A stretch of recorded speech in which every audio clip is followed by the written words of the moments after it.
President Trump and Chinese President Xi Jinping will be meeting in South Korea later this week. Meanwhile, Trump is still upset about Canada's television advertisements that criticized his tariffs by citing a speech from former President Ronald Reagan. They shouldn't have done it, and they've apologized, and they said, we're going to take the edge out. Well, they did it, but they did it very late. They let it play for another 2 nights. He also said he does not have any plans to talk to Canadian Prime Minister Mark Carney during the summit in South Korea that both leaders are attending. I don't want to meet with them. No, I'm not going to be meeting with them for a while. No, I'm very happy with the deal we have right now with Canada. We're going to let it ride. The U.S. Agriculture Department says no more federal food aid will go out starting November 1st. The department posted a notice on its website blaming the federal government shutdown. The shutdown is now entering its 5th week. Hurricane Melissa has intensified to a Category 5 storm. It's forecast to make landfall in Jamaica tomorrow and cross Cuba and the Bahamas through Wednesday. And 2 suspects were arrested in connection with the theft of crown jewels from Paris's Louvre Museum. The arrests come a week after the heist that stunned the world and sparked a massive manhunt. In sports, LSU fired coach Brian Kelly during the 4th season of a 10-year contract worth about $100 million. Athletic director Scott Woodward made the announcement last night. This is AP News.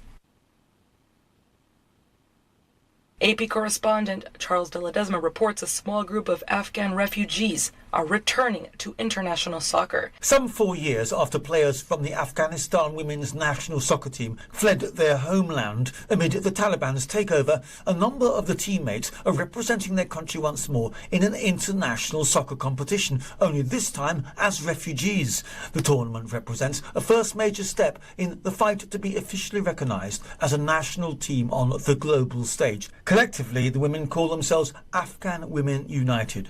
FIFA, soccer's international governing body, is staging a 4-team tournament in Morocco that includes the refugee team along with Chad, Libya and Tunisia. The FIFA Unites Women's Series 2025 started on Sunday. Charles de Ledesma, London. More on this story at apnews.com. I'm Marcela Sanchez, AP News.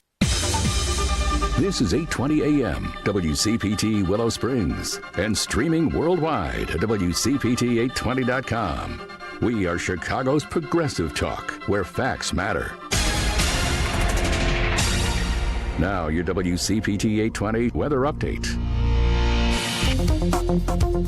From the Weatherology Weather Center, I'm meteorologist Jennifer Wojcicki. We'll see sunny skies here for today with a high in the upper 50s. East winds at 10 to 15 miles per hour, gusting as high as 20. Then for tonight, mostly clear, low near 44. By Tuesday, a chance for rain showers here late, increasing clouds, a high 58 degrees. Then Wednesday, a chance for rain showers, cloudy, high of 55. Thursday, another slight chance for rain, high of 54. That's your latest Chicago weather update. Currently, it's 48. When you're hiring, have you ever felt like you're missing out on meeting great candidates? Well, they're not hard to find when you go to ZipRecruiter. ZipRecruiter helps 10 million people with their job search every day. People who are actively looking for jobs like yours. So it's easy to find the right person fast.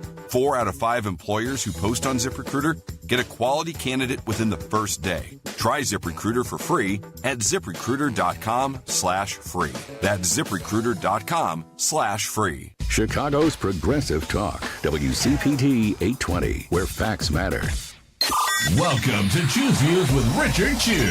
Get ready to dive into a world of insightful conversations and thought-provoking discussions. As progressives, our job is to have an all-inclusive, full-on assault with all of our players. A show that focuses on moving our political, social, economic, gender, and cultural conversation forward. And all of our players means all of our players. It's Choose Views. And now, here's your host, Richard Chu. Good Monday morning, progressives. Chins up, shoulders back. It's time to fight. Yes, it is. Hope you guys got some rest over the weekend. Welcome to the October 27th, 2025 edition of Choose Views. 773-763-9278 is our Credo mobile phone and text line. Find my show on Facebook Live, TuneIn Radio, HeartlandSignal.com, and YouTube. You can email me at richard@WCPT820.com and follow me on X, Instagram, LinkedIn, Facebook, Blue Sky, Threads, and Substack. Just posted a new article on Substack. It's been a few weeks, but we got this done, and talking about, well, you guys check it out. Give me your thoughts on it. You can follow me on Substack and tell me what you think of the article I posted. Catch all of our shows by subscribing to our WCPT podcast on Apple Podcasts, Spotify, and iHeartRadio. There you can get Choose Views, featured interviews, and, of course, Joan Esposito, live, local, and progressive, driving it home with Patty Vasquez, The Big Picture with Edwin Eisendrath, Out Chicago, and our other shows and interviews. Make your way over to heartlandsignal.com because that's where you'll find the clip from Army Major General Randy Manner, who we had here in studio a few weeks ago from the National Guard, former acting Vice Chief of the National Guard Bureau. You'll find this very disturbing clip and video of Border Patrol Chief Greg Bovino throwing canisters in the little village here in Chicago. And, of course, others. One of our own representatives, Han One, was detained, held at gunpoint while in his vehicle. And he talked to Breonna Keeler about that story. So make your way over to heartlandsignal.com to check out our articles and posts that we have there. Hope you guys had a good weekend. This week will be busy, obviously, with our guest. Today, particularly, we have in the 6:30 hour, Jake Cox from the Block Club Chicago. That's going to be talking to us about a new app that I think you guys will be good to hear about. And then Sarah Jones, PoliticusUSA, the daily Politicus, will be with us in the 7 o'clock hour. And Stacey Davis Gates from Chicago Teachers Union will be with us to talk about her new appointment, her new responsibility. So we're looking forward to having them with us this morning. Tomorrow, in the 6th, let me get this correct here. Basically, right now, as I'm planning it in the 6:30 to 7:30 hour, I'm going to be taking your calls as best we can. I want to get you guys in. We haven't had, we've been so busy with guests. I want to try to carve out a little bit of specific time for calls tomorrow. So I'll hit you with the question tomorrow morning at the top of the show, and then see what you guys have to say with that during that segment. So I'll keep you posted, plug you in, maybe post something on social media. But I just wanted to let you know about that. And like I said, I hope everybody had a good weekend. Hope everybody had a good time. It was really pretty nice here in the Chicago metropolitan area and the surrounding suburbs. And basically the upper Midwest had pretty good weather this past weekend. So kudos to us regarding our weather. But right now, check this out, progressives. People need to speak up. And the richest, most powerful human beings are doing exactly the opposite. TikTok being bought by the Murdochs, Larry Ellison, Twitter controlled by Elon, Mark Zuckerberg, cozying up with Trump.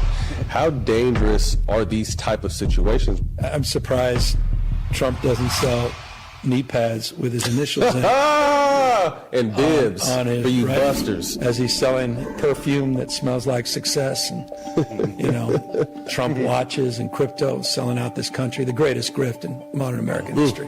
What more evidence we need? A $400 million plane, of which you are subsidizing with an additional $1 billion with cuts to food stamps and health care. $1 billion of your money to retrofit his $400 million private plane that was a gift from the Qataris. Or the fact that he's sitting there with an Indonesian president talking about connecting with his son Eric for their new golf course deal as it relates to the big Middle East peace plan. Or all the work that they've done in Vietnam to waive all the environmental work for the new golf course, or the UAE or the Saudis taking care of the new Trump towers. This is sick. Scammer. What's going on in the country? Who are those folks? The Murdochs and these are his friends. And the Republican Party's nowhere to be found. Ronald Reagan's rolling his grave. Look, man, that's why I'm here. That's why I'm doing the social media. That's why I'm doing Prop 50. And it's not enough. I mean, it's got to be all of us standing up. And again, not from a position of hate. Everyone wants to be loved. We all need to be loved, man. We all want to be protected, connected, respected. It's not about who you vote for, but it's about who we are. Find some sense of community again and belonging. And in this continent, so you asked me how I feel about it. I mean, this code red, man. It is code red. Code red, y'all know what that means, okay? And if you don't, look it up. But the point, there's a couple of really great points. Of course, that was California Governor Gavin Newsom on All the Smoke. And I got to give the guys at All the Smoke a lot of credit. They are doing great work on their podcast. They've had anybody and everybody you can imagine on their podcast in the sports world, in business and politics, and all the above. They've done a phenomenal job on their podcast, and I'm really proud of these brothers for what they're doing. Gavin Newsom was on, and there's some other clips that we're going to play over the next day or so, because he's speaking his truth. Listen, I was critical of how he was earlier in the year when it came to Bannon and what's the dude's name now? But the point that he, having conversations with them with his podcast. Okay, but as I said before, we can criticize. One of the things that we have to be willing to do as progressive liberal Democrats is criticize our own and compliment them and move them forward at the same time. I believe some people don't buy into that; they're just constantly in critical mode. And that's your beat. It's not mine. Mine is to be observational, critical as necessary, and complimentary majority of the time to push people forward. We can walk and chew gum in that space. Now, that being said, what he just said, there was nothing incorrect, inaccurate, not on point about what Gavin Newsom just said. And the two things that I'm taking away from it, the three things actually. The grift, yes, without a doubt. The grift is there, and we can't shy away from looking at the fact that this administration, not just Trump, this administration, because the GOP is complicit. You will hear me say this. I've been saying it for the past few weeks. You will hear me saying it more and more, and pretty much every day as we go forward. The entire GOP is complicit with this grift and this harm on America. Not just Donald Trump, and frankly, not just his administration or regime. It's the entire GOP. Every GOP leader right now is more critically responsible for what's happening than the Democratic leaders are. Democrats have to carry their buckets of water. We talk about this often, but it's the GOP. So the grift that Governor Newsom talks about is at the feet and at the bellies and the feet of the Republican Party in its entirety. Because if the Republicans in Texas didn't think that the gerrymandering and redistricting was right, fair, or reasonable, then they would have said, no, we're not, to the governor, we're not going to buy into this. But they bought into it. So they're part of the grift as well. Okay? The Democrats in the state, as we talked with Representative Wu last week, and we've talked with others, they were pushing back to try to protect democracy and to protect the people that voted for them in the state. Gavin Newsom, we mentioned Prop 50, is saying, wait a minute, if you're going to play that way, we got to do our part to kind of push you back in the corner. And he got criticism for it, and he knew he would get it, but he did the right thing. So Prop 50 is a pushback to the GOP's knee padding, like he said, and bibs, like what's his name said in the clip. That's what's happening. They're complicit. That's why, we can be upset with Trump, and we will be, but we have to keep the heat on the GOP. And that's the second part. Speak up. Got to speak up. It's code red. How we got here is important in terms of a history lesson and learning as we go forward. I get you there. But right now, it's in front of us. The lions have broken through the gate. They're in the yard. There's no more, we can see them, but we can sit tight. It's code red. The lions have broken in the gate. We have got to fight now. That's why I say chins up and shoulders back. It's time to fight.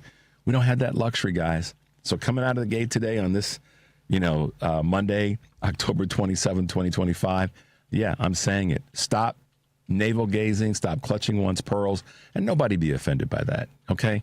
Maybe you pass it on to somebody that you know that's doing it. But we have to be the ones that are going to we have to save ourselves. What Governor Pritzker did with regard to this accountability commission is a strong, strong move. We talked about it last week. But that's because he's taking action. Other leaders, I want them to do the same thing. So the message is to us as individuals, but it's also to the leaders. Taking action, making these kinds of statements like Gavin Newsom did, taking the position that Governor Pritzker did with this accountability commission is taking action. Mayor Johnson taking action. That's where we are, guys. And coming out of the gate this week, we want to talk about that and keep you guys as motivated and as positive as possible. I'm not getting after anybody. Just reminding you, kind of Monday morning pep talk. Let's get after it. Let's take a quick break. Devin, the number is 773-763-9278. You're listening to Choose Views on WCPT AM 820 in Chicago, WARR 1520 AM and 103.5 FM from Warren County, North Carolina. I'm Richard Chu. We'll be right back. This is WCPT telling you how you can shop blue. Are you looking to get that new computer so you can do great things like surf the web, find Heartland Signal and stream WCPT? Let's look at some computer companies that support the Democratic Party. Lenovo donates $56,000 to the Democratic Party in 2024. That's 89% of their donations. While Hewlett-Packard, or HP, donated $383,000 to the Democratic Party, as well 89% of their donations went to Democrats. Apple donated $4,701,347 to the Democratic Party. Microsoft donated $5,397,633 to Democrats in 2024, while Sony donated $1,268,000 to the Democratic Party in 2024. That was 95% of their donations, everybody. This has been WCPT telling you how you can shop blue. Chicago's Progressive Talk, WCPT 820, where facts matter.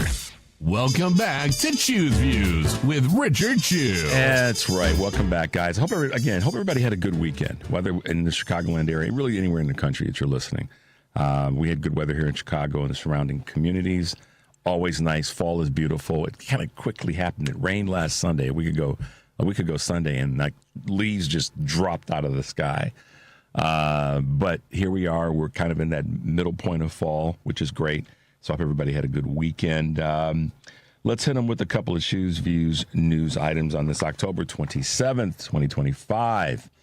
U.S. hikes tariffs on Canadian imports by 10%. The United States will increase tariffs on Canadian imports by 10%, Trump said over the weekend via a post on his Truth Social platform. The punitive measure comes 2 days after Trump announced the U.S. would end trade negotiations with its northern neighbor because of a since-paused television ad criticizing tariffs. American car makers are among those caught in the crosshairs of the trade tensions between the nations, with General Motors and Stellantis facing the apparent consequences of a reduction of assembly line work at the Ontario plants. Suspects in the Louvre jewel heist arrested by French police. Suspects have been arrested by French authorities in connection to last week's Louvre Museum heist. Sounds like something out of a movie in which bandits, love the word, bandits ran off with over $100 million in crown jewels, according to the New York Times. Paris prosecutor Laure Bacot confirmed the arrests were made Saturday evening, including one man who was prepared to board a flight out of the Charles de Gaulle airport. Bacot did not confirm whether any of the stolen jewelry had been recovered. Brazen robbery exposed serious vulnerabilities to the world's most visited art museum. More retired boomers pay to live on college campuses. University retirement communities are having a bit of a heyday. For $500,000 in entrance fees, residents of Mirabella at Arizona State University, for example, enjoy benefits of campus life, including classes. Over the past quarter century, at least 86 such communities have opened across the United States. And according to Georgetown's Andrew Carl, there's been a notable uptick in the last 15 years. They're especially popular among baby boomers, he says, and they can offer financial advantages, including medical services worth up to $2 million annually. How about that? How key is office FaceTime? Depends on the job you have.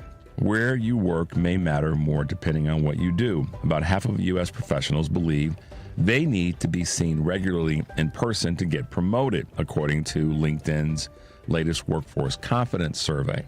But that perception varies by profession. Those in product management and military or protective services are more likely to say FaceTime is essential in getting ahead, with 57% of each group agreeing. All right. Forget mocktails. Foodies are lapping up luxury water. Fine dining restaurants are making a splash with water-only menus, according to the Wall Street Journal. Michelin-starred establishments are building bespoke water menus that resemble fancy wine lists with detailed flavor profiles and hefty price tags. The menu offerings range from regular tap water to $95 bottles of 15,000-year-old Canadian iceberg water. Wow, that's crazy. The move reflects a large shift toward premium non-alcoholic beverages amid evolving consumer taste.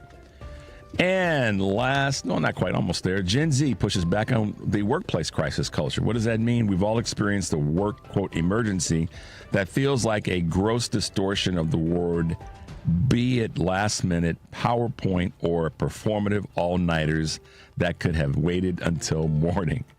What previous generations accepted as the cost of getting ahead, Gen Z considers it an affront to work-life balance, and they're pushing back. According to the Wall Street Journal, 20-somethings refuse to treat every minor incident as a crisis, especially with employer loyalty proving to be a one-way street.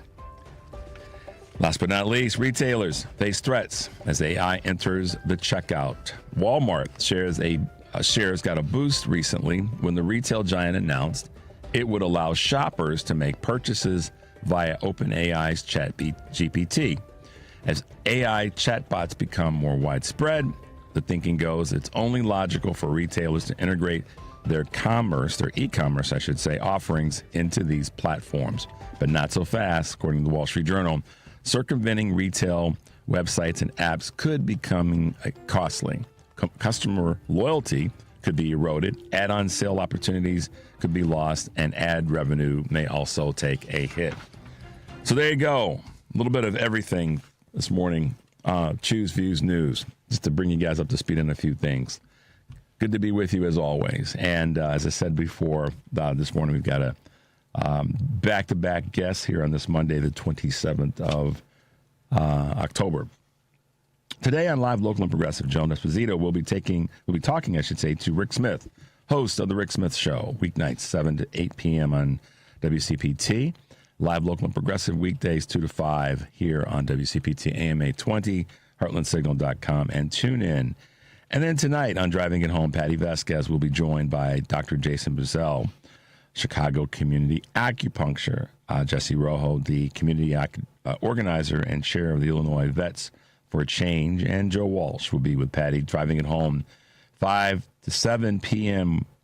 here on WCPT AM 820, the Heartland Signal. Tune in, and of course YouTube and Facebook.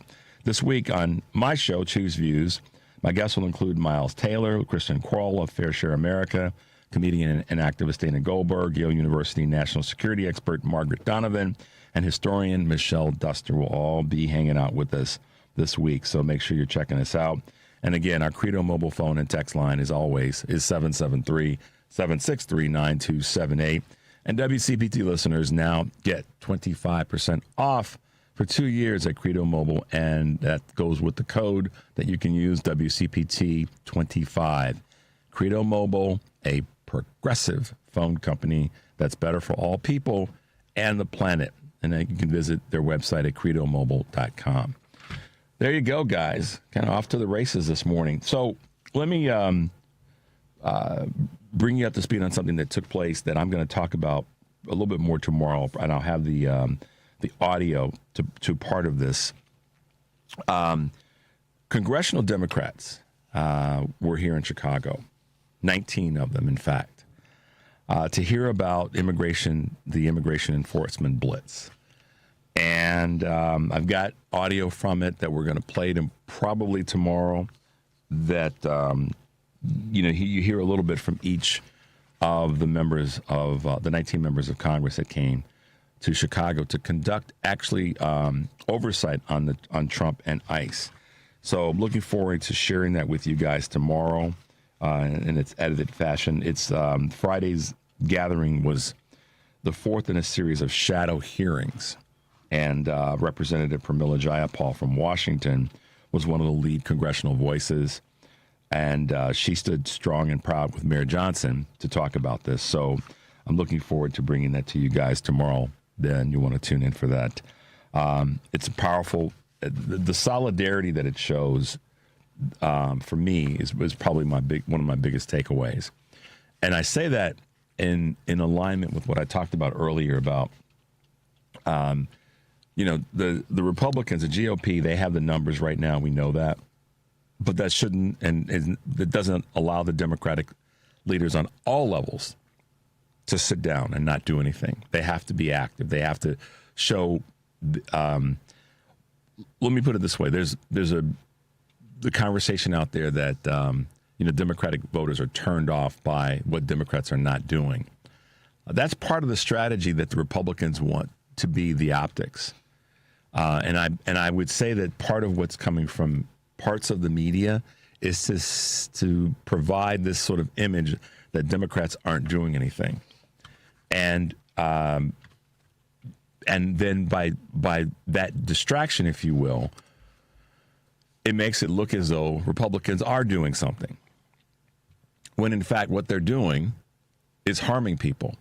So the Republicans are active. As I said, I think I was talking with Mike Nellis last week. Just because they're marching in place doesn't mean they're getting anything done. The Republicans are marching in place. They're moving. What they're getting done is harmful to the United States of America, if not the rest of the world, on all levels, not just in Washington, but in states. So when I talk about this is in the lap of the Republicans, this is at their belly, I mean that. No apologies at all. And the Democrats have to be doing creative things like they're doing with these shadow hearings. They have to be providing some optics. The Democrats aren't necessarily going to get any bills passed in Washington right now. That's unfortunate as all hell. But I believe that the creativity, the doing things out of the box, and it's not just Bernie and AOC that are doing stuff. I'm a fan of the energy that Bernie brings to a situation, but I'm not in full alignment with him any more than I am with Gavin Newsom. Okay, so I'm going to be perfectly clear about that. I could look at pretty much any elected official and go, that's not how I would have done that, or that's not how something I fully support. That is a progressive liberal Democrat. Pretty much anyone, including Joe Biden and Kamala Harris. I can look at that and say, I'm not fully in alignment with that thing. But the broader message that person brings, I can get down with that. So we have to be careful to always be trying to take people through these doggone purity tests. And that's a note I wrote because I know there's people out there that are hating still on Gavin Newsom. And I respect that you are, or I should say I understand that you are, and on others. But there's people that are hating on a lot of politicians. What we can't do is hate on them to the extent that we become inactive. And we then don't push them. See, this is the thing. You can hate on a politician, but is it pushing them to do better? Sometimes it's not. It's just hating on them. So that's why this shadow hearing is so important to the conversation, because they're doing something to provide some energy behind what ICE and Trump are doing here in Chicago. We have to be better minded when it comes to what we want out of our elected officials. We aren't going to get everything we want all the time. That's just not realistic. We want to get everything we can most of the time. I mean, that's how I see it. Again, some of you may say, nope, I want it all the time. Okay. I won't try to change your mind from that, but I will say this. We have to push. I'll stay on my point, my belief, which is we have to continue to push our leaders to do the best they can most of the time. Do the best they can all the time. Get the most that we can get out of them most of the time. Let's put it that way. Because that's where we are. And I believe that these stair steps we keep doing. Bernie does his part. AOC does her part. Gavin does his part. Westmore does his part. Pritzker does his part. Elizabeth Warren does her. And we keep pushing them to keep doing their part, to not back up. So that's a thing that right now can't happen, is we can't let them back up and retreat. And again, this is an example of being creative and out of the box a little bit. I can't remember the last time 19 congressional leaders came to City Hall in Chicago and sat down to have a hearing and to talk about what's going on in our community. And this is a great example. And they're doing it as an investigation into Trump and ICE. So there you go. We'll talk about this some more. And like I said, tomorrow I'm going to bring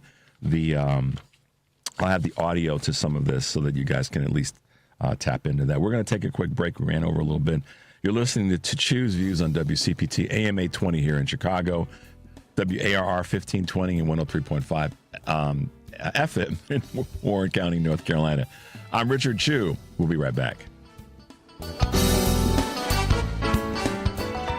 Check up on health with Chris Whitting. Your work habits may be threatening your sleep, especially if you have a job that keeps you sedentary or if you work non-traditional hours. Psychologist Claire Smith from the University of South Florida has advice. Taking relatively short breaks to move and engage in physical activity throughout the workday can be really helpful to your sleep. So I think that's sort of the good news for folks whose jobs just have them sitting or standing for long periods of time. As for non-traditional schedules and work that's happening at nighttime, that's a little bit trickier. Light exposure can be really, really helpful. In a way, you're kind of tricking your body when you first wake up. Instead of being exposed to natural sunlight, that would usually be a cue to your body that it's morning and it's time to be alert. Using artificial light and lamps to sort of rewire your circadian rhythm and better align with those jobs can be super helpful. With Checkup on Health, I'm Chris Whitting. You're listening to WCPT 820. Here's the latest Chicago weather update. From the Weatherology Weather Center, I'm meteorologist Jennifer Wojcicki. We'll see sunny skies here for today with a high in the upper 50s. East winds at 10 to 15 miles per hour, gusting as high as 20. Then for tonight, mostly clear, low near 44. By Tuesday, a chance for rain showers here late, increasing clouds, a high 58 degrees. Then Wednesday, a chance for rain showers, cloudy, high of 55. Thursday, another slight chance for rain, high of 54. That's your latest Chicago weather update. Currently, it's 46. Because facts matter. You're listening to WCPT 820. Welcome back to Choose Views with Richard Chu. Yeah, guys, we are back. Thanks for being with us this morning. The Choose Views featured interviews and full episodes podcasts are available on Spotify, by the way, and Apple Podcasts and TuneIn, iHeart, YouTube, and Amazon Music. Search for Choose Views or visit our brand new podcast page at heartlandsignal.com/podcast. The latest editions of my featured interviews podcasts are with UIC historian Kevin Schultz and with Karen Byrne, legal scholar and author Leah Littman, Texas State Rep Gene Wu, Chicago Mayor Brandon Johnson, candidate for Indiana Secretary of State Blythe Potter, retired Major General William Inhert, Christian Dentley of Take Six, human rights lawyer Melanie Nathan, Tamara Jacoby, director of the New Ukraine Project at the Progressive Policy Institute, U.S. Senate candidate Amy McGrath, and author Gloria J. Brown Marshall, along with Rich Logis of Leaving MAGA. So you can check out the podcast at any of those wonderful places: Spotify, Apple Podcasts, TuneIn, iHeart, YouTube, and Amazon Music. That's where you can find the podcast. Check them out, pass them on, do all those fun things that you can do. Good to be with you guys this morning. How are we looking? Nothing yet? Oh, okay. All right. So going back to the clip that we played earlier, Gavin Newsom, and speaking up. So one of the things that I stop sometimes and ask myself is where our not so much where, I guess, in kind of full transparency, what is it that we would do if we were in the role of an elected official?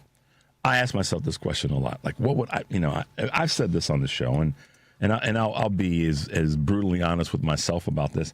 I've said that if I were, and then fill in the blanks, and I'm speaking about that in terms of if I were the quote elected official, I would do X, or I believe I would do Y. And I believe I'd hold true to that. But what I'd also want to make sure of is that I did it with partnership, with community, with, the collected energy. And many times I think that we look at our elected officials and say that, we are all susceptible to saying, here's what he or she should be doing. and have the courage to step up and do X, Y, and Z. And so that's part of the reason that I wanted to highlight this Gavin Newsom clip, is that he's making a point of getting out and talking to anybody and everybody that he can, and going on the various podcasts and the various shows, because I believe that he knows that that's what he's got to do. And he kind of says it in that clip. That's why he's doing this. He knows that we've got to have attention brought to it and have a conversation around it. So as much as we can be frustrated with how, or maybe that our Democratic leaders aren't doing what we want them to do, we just have to stay on point and keep reminding ourselves, or asking ourselves this question: if I were in this role, what would I be doing, and what would I want from the constituents? What would I want people to be providing me with? What criticisms, what compliments, what ideas would I want to be coming from the constituencies, so that I know when I go out that I'm talking about the things that are important. And so that's a question that I ask myself often. What would I actually do? How would I actually be? I think I'd be a certain way. I believe in my heart I'd be a certain way.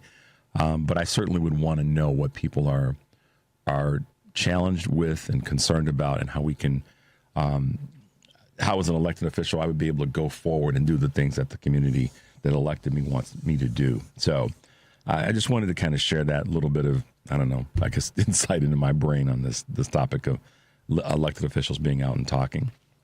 How are we looking, Deb? He said it was for next week, not this week. Oh, okay. Well, we got that messed up. Well, I guess we'll have to fix that one. All right. There you go. So going back to what I was saying, though, in that conversation around how people would be, how we would want people to be if we were going to be, if we were elected officials, and we wanted to have some, like, guidance, if you will. Maybe that's a more word than we can use, but guidance from our constituents. How are we going to go out? How would I go out? How would I be? What would I be talking about? How would I navigate through what's important to the citizens that elected me? And I would hope that and I put this out there as what I would hope that our elected officials are going to continue to do, and that's have these town halls, have these meetings, have these conversations. And it's been a while, and I'll take some responsibility for this.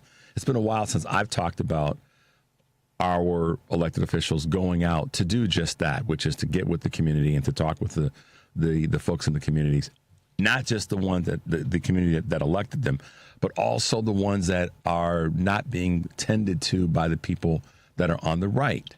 So, for example, back in the summer, we talked about this a little bit more, and that's why I said I'll take a little bit of responsibility. I haven't talked about it a lot in the last few weeks, but it's now is as good of a time as any for our elected officials to go out and talk to the people that are in the other districts, the neighboring districts, on a congressional level, on a state level.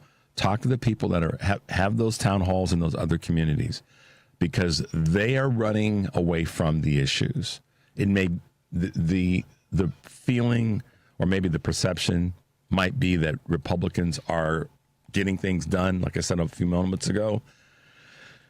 I don't think that's the case, guys. So for our elected officials, if you as a citizen, for our elected officials, want to have some immediate impact, when I talk about speaking up and being active, let's kind of reel ourselves back in a little bit and go back to what we were doing, or really kind of encouraging everybody to do back in the summer, which is to call your elected officials. Let's get back to that at this period of time, of calling our elected officials and encouraging them to go into the districts of those neighboring congressional districts or neighboring state legislative districts and talk to the people there. Because what's happening is, let me back up a little bit. We had sort of this momentum of that going on, and a number of congressional leaders were doing it, and then kind of tapered off a little bit. So I think now is the time to kind of encourage them to get back after doing that, particularly given that we're in the last couple of months of this year. And when I was thinking about this yesterday in terms of how to kind of phrase this is a way for us to speak up and for us to be involved and for us to, if I were to, like I said, put myself on the other side of the coin and say, what would I want from the constituency that elected me? If it would be for them to constantly inform me about what what that community wants. And then I would want to take that information and apply it where it's going to be most fertile. And then that, in speaking to it that way, if that means going to another district to talk to people, as well as my main district or my main area that I'm elected from, then I think that's a good thing. Because a lot of Republicans, as I said a moment ago, are just not doing that. They're just not getting that done. They're not leaning into their own districts. And a lot of it's because they're afraid of what their constituencies are going to be saying to them. Remember, I mean, this is why I'm saying it. We kind of got away from it. And, you know, I'll raise my hand and say I'll take a little bit of responsibility for not reminding us to reach out. But remember back in the summer, it seems like every time you turned around, there was a video of a congressional leader, particularly a GOP leader, that was just getting hammered by if they did show up. And this was part of this was leading up to the bill, and that the energy that was behind that. But there were, every time you turn on, you know, some form of media, there was somebody in the GOP that was getting hammered by their constituents or people that showed up at a town hall that they did show up to, and just getting, you know, hammered. So let's restart some of that energy. Let's get back to the calling to our legislators and letting them know to have the town halls, and if it means going into another district to do and have one, then, you know, why not? There's absolutely everything right in doing that. I think that's a tool that we have to keep using. I think that if I were elected, I'd want the constituent to say those kinds of things to me, and I want them to be pushing me to say, yeah, we have to go into their backyard and grab their goodies. Haven't used that one in a while. I haven't talked about that in a while, and I apologize for that. But yeah, we want to get back to that, and we want to be on a track that says our leaders have to be. We want them to be willing to go into those other territories. Because I'll be honest with you on this point. The other thought around this is that's where we're going to start to get some of those voters. Now, we're not going to spend our time, I should say waste our time on voters that are not going to vote for the Democratic ideas. But I think the opportunity to talk to those people shows that we do care. And those who are mindful enough to say, yeah, that's a better way, those are better ideas, then the Democratic elected officials win. That doesn't mean we lose sight of the people that voted for us. I think it's a situation, and because it's hard, there's a lot of work to do. So I'm of that mindset. We would want to encourage them to do a little bit of both, and that does the thing that Republicans aren't doing, which is speaking to Democratic voters, which they never do. We speak to Republican voters in that Republican district. I think we win. We pull a few away, and we repeat that. And if we can encourage them to repeat that and keep that as part of their plan, we can't lose sight of that. So just a reminder, I know I hadn't talked about it in a while. What would I want you to tell me to do? What would I want you to encourage me to do? Well, let's flip that on its head, and let's do that same thing for our elected officials. We're going to take a quick break, guys. The number, of course, is 773-763-9278. You're listening to Choose Views on WCPT AM 820 in Chicago, WARR 1520 AM and 103.5 FM from Warren County, North Carolina. I'm Richard Chu. We'll be right back.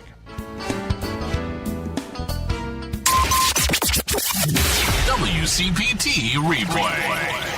I am, of course, thrilled to be joined by Simon Rosenberg. We can't in any way compromise on and sort of sugarcoat or put lipstick on the Trumpian pig on this sort of racial assault against people of lesser means and of different race. This whole notion that somehow white people in this world are somehow superior to all the other people of the world. Maybe, we could have believed that 150 or 200 years ago, but today it's an absurdity, right? And so we have an obligation. I think that we have to understand now that one of our central collective projects, Edwin, together, is to face white supremacy head on and defeat it. Keep listening to WCPT 820 because facts matter. Hey Google, play WCPT. Streaming Chicago's progressive talk from TuneIn. Welcome back to Choose Views with Richard Chew. Hey guys, welcome back to the show. I love this. I got a text and I'm going to read this to you guys. So thanks to 630 for this one. Always sends good stuff. And sometimes this particular person gets after me about certain things, and sometimes, not most of the time, almost every time sends me something that you guys should be aware of. So we've got some super smart listeners and followers. But here's one of the things that was just sent to me. One of the things that Democrats need to learn is to speak, quote, bumper sticker. Instead of saying, well, we need to eliminate the taxes, we need to eliminate the tax cuts for the millionaires and billionaires and make them pay their fair share of the cost of running the country, blah, blah, blah. It's boring. Democrats just need to just say, tax the rich. Tax the rich, serve the people, fix Medicare, fix Social Security. 3 words at a time, 4 maybe if absolutely necessary. Hey, listen, I couldn't agree with you more. I know that for me in this show, sometimes I may use 10 words and I could use 4. I completely understand that.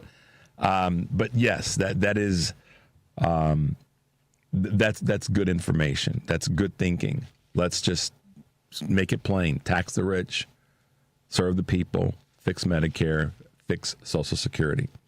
And I think what's good about that, one of the things that's good about that is it will put Republicans kind of on their heels, because then the opposition to that is, well, no, we aren't going to tax the rich, or no, we're not going to serve the people, or no, we're not going to fix Medicare, or no, we're not going to fix Social Security.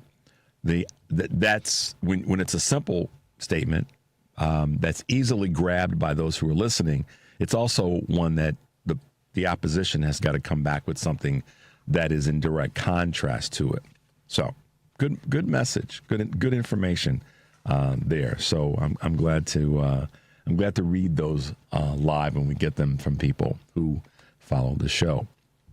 So I think that one of the other things that's been sort of observational for me right now is with all that's going on, with all the conversation that's out there, it hit me on Saturday. I was like, one of the things that we haven't really heard a lot of people talk about, and that's not been, I mean, it's not that it's not been talked about, but it's clear that distractions do work. The distractions are there for a reason. And you know what that is? People are not pushing as hard as they were just 2 weeks ago for the Epstein files. There's a spattering every now and again of people saying something about the Epstein files. But it is not being talked about like it was, let's say, right after Labor Day, or certainly in mid-September, late September. And let's be honest, that's the distraction that is one of the things that the Republicans have done kind of well, is distraction. And it's now about anything and everything else. But the Epstein files hasn't really been on the tip of the tongue of a lot of people, and certainly less so in the mainstream media. Some have been talking about it. I'm not saying no one's been talking about it, but not. Just go back a month. You ask yourself this question. Go back to the beginning of October or mid-September, and we were talking about the Epstein files much, much more then. So I wonder why we aren't talking. They aren't being. I see things on social media where people will say, Epstein files.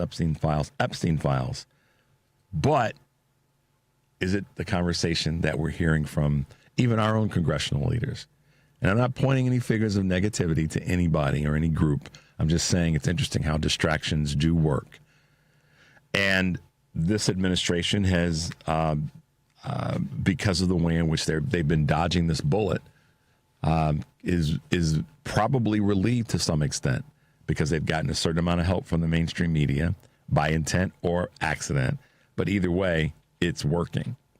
So I think that we have the opportunity to kind of raise the temperature again, to throw some more logs back on that fire, to talk about why we have not seen the Epstein files. there's a critical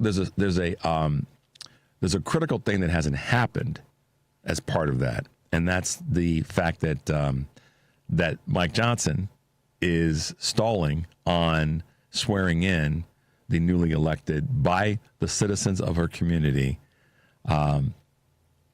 Miss Grijalva. So that's part of the reason why we haven't seen them. But I'm talking about in terms of talking about them, or that we haven't seen the push forward to get them released. But it's interesting that distraction about all these other things, you know. And here's the interesting thing about it: the conversation around what's happening in the Middle East has been the dominant conversation in my observation, or certainly high on the list. And that's the reason that I think that that's working is because a lot of people are trying to figure out what's the Trump family going to gain yet again from their involvement in this debacle. But we're hearing very little about Epstein's file being released. It hit me on Saturday. It's like, yeah, you know, that hasn't really been talked about that much. And that's one of the not one of the distractions, but one of the things that we've been distracted from. I found it kind of compelling that we are, you know, we're not talking about it. So I'm talking about it this morning. I'm bringing it up. I'm making sure that we're still reminded of it, because at the end of the day, when it comes to the Epstein situation, the Epstein files, it is as much as it's about a lot of things. It's about young women who were taken advantage of. And so if we can't stay on top of that, then, you know, we need to revisit the reasons why. So we got to stay on top of that one too. So there's a lot of things that right now that we've for lack of better words, we've kind of, our focus has been redirected, and some of it, I mean, I guess in all fairness to all of us, has been because of this horrible amount of energy that's been put toward immigration in major cities. And so I get it. And I'm not pointing any fingers necessarily. I get it. But it is definitely something that we've got to keep our attention on, and that's what this administration is doing, what the leadership in the GOP is doing to keep us distracted and away from talking about the Epstein files. So I think that if Ms. Grijalva gets sworn in and seated, we may see what we need to see, or we may be moving in that direction. So maybe that's in terms of what I said earlier about phone calls. It's probably a good idea to start making some calls to Mike Johnson's office again, to say to his office and to his administration, or to his staff rather, let's get her seated, let's get her sworn in, do your job. If not, again, we're going to keep pushing and coming after you. Sarah Jones and I are going to talk a little bit about what we believe can happen, will happen when the Democrats win the House back in this year from now midterm. Next, we're coming up on a year, if you will. Anniversary is not the word I'm going to use. I always look at anniversary as a positive thing. But we're coming up on a year next Tuesday, a week from tomorrow, of last year's election. And so we're going to spend some time next week talking to some candidates that are running for various offices on a local level in different communities, on a state level, and on a national level, so that we can get a sense of where they are and why they're running and what their competencies are and what their plans are if they are to get elected, and what they're going to do when they're in office. So some of the folks are running next week, or I'm sorry, their election is next week, and there's others that are, their races are between now and next November's midterms. So we'll try to bring a little bit of all of that into the conversation next week with as many candidates as we possibly can talk to. There's a big race going on in Virginia. Abigail Spanberger and Winsome, what's her last name? First name is Winsome, can't think of her last name, that are running for governor in Virginia. And Winsome Earl Sears is her name. I saw an interesting post from a woman who is a supporter of Winston Earls, saying that the reason that she's not doing better in the polls is because the media is slanted toward Democratic candidates, and that it has nothing to do with the fact that she's a Republican, and that if she were a Democrat, that she would be leading substantially in the polls because she's a black woman, an immigrant, and the take that I have on it is not every person that is black and an immigrant is necessarily going to have the same value system or thought process that the majority of that electing population has.